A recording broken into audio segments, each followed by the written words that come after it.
In today's video, I'm going to teach you how to fix the issue when your Shopify product prices aren't updating, whether you're dealing with this in the admin area, on the storefront, or in certain sales channels. We'll walk through some simple steps and troubleshooting tips to help get your prices reflecting correctly. First, let's start by heading to your Shopify admin page. Here, you'll want to change the product price and then hit the Save button. This is an essential step because it locks in your updated pricing information. Once you've done that, you'll need to refresh your store page in a browser. For a cleaner refresh, it's a good idea to use an incognito or private tab.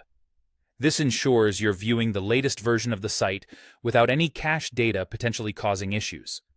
Now, if you're still seeing old prices, it might be due to your browser's cache showing an earlier version of the page. To tackle this, clear your browser's cache or try accessing your store from a different browser altogether. This small action often resolves the issue by reloading the page as though it's being viewed for the first time.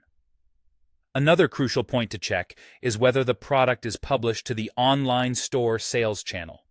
In your product settings within Shopify, navigate to Availability or Sales Channels and ensure that Online Store is selected.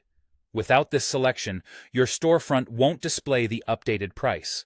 This is a common oversight but can be corrected quickly once you know where to look.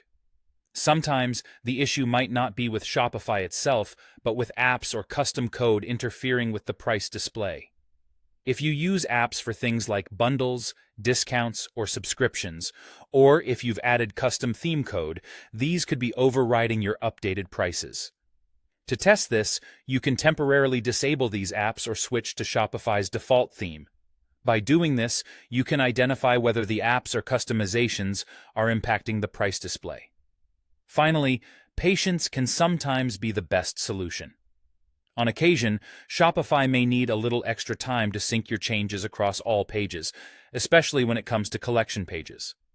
It's not uncommon for some users to experience slight delays. So if none of the previous steps seem to work, give it a few minutes and check back later. By following these steps, you should be able to resolve most issues related to product prices not updating on Shopify. Remember, whether it's a technical adjustment or simply a matter of time, these tips can help ensure that your store reflects the right prices consistently. Thanks for watching, and happy selling on Shopify.